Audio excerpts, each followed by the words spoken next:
Hey guys, it's Emily from Autofy. What we're going to go over today is how to get connected to both QuickBooks Desktop and Salesforce. So a couple things to make it a little bit easier for you. First thing, you want to make sure that you're already logged into Salesforce as the user that you want Autofy to connect as. Makes it a little bit easier a little bit later on down the road. Also want to make sure that you have your pop-up blocker turned off while we go through the setup process. And then when it comes to QuickBooks, several things to keep in mind. First thing is that wherever you are going to be utilizing QuickBooks, that's also where you want to have installed the Autofy agent. Now, we're not going to go through that installation process today, really simple, but we are going to show you what happens after you install the agent. You also want to make sure that you have QuickBooks open to the correct company file. You want to make sure as well that you are logged in as the QuickBooks admin. So not just a user with admin rights, but the actual QuickBooks admin. And you need to be in single user mode. Now this is just for setup. Once you've set up the connection to Autofy, then you won't need to be in single user mode. You'll be able to utilize this in multi-user mode. So to get started, what we see here on the Autofy website is creating or choosing a workflow. So we made the process of setup pretty simple. We have what we call workflow templates that are already created for you with default mappings and connections. So we're going to select the one that applies to us, which is the QuickBooks Desktop to Salesforce, and click on Go. From here, we're going to set up our two connections. We're going to click on Add QuickBooks. Now here we have a little pop-up letting us know that this is going to add QuickBooks as an available connection to our workflow. We just click on Add. And if you haven't at this point in time, you can go ahead and download the Autofy agent. Now I already have it downloaded, but you can do that, and you can also follow our agent setup guide. Very simple process to do this. However, I have already downloaded the most recent version of the Autofy agent.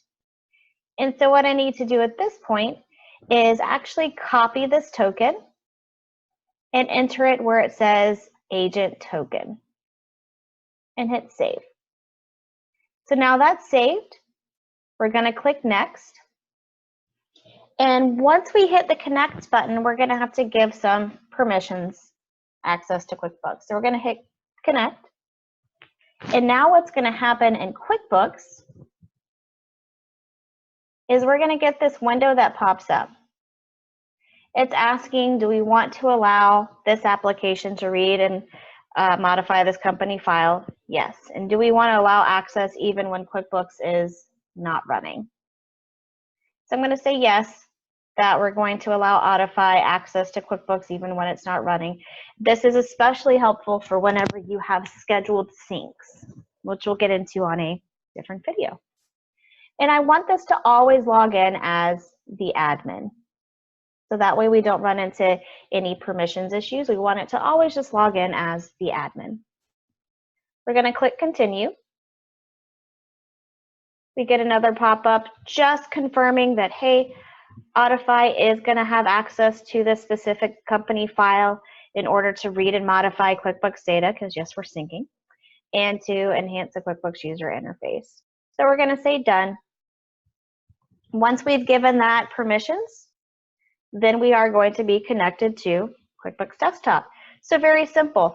You do see a pop-up in the Autofy website right here that's going to tell you that it's currently connected to the specific company. Just hit close.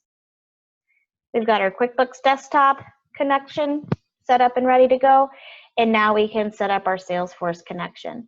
So we're just going to click on Add, do just like we did before with QuickBooks Desktop. This one doesn't require as much work, and click on Salesforce. This is just confirming that, hey, this is going to be adding Salesforce as an available connection. So we just say add. If you want to connect to Sandbox at this point, you can do that. We're not doing that today. I'm going straight with my live production data. And I'm going to connect. Now, since I'm already logged in, that pop-up that you saw just sort of flash and disappear would have been my pop-up asking me to log into Salesforce. It's letting me know that I am connected to Salesforce. I just hit close. And right here, it's also going to tell me that I am now connected to both QuickBooks and Salesforce. So at this point, we're connected to both, and then we can move along into creating a workflow, which we'll do on another video.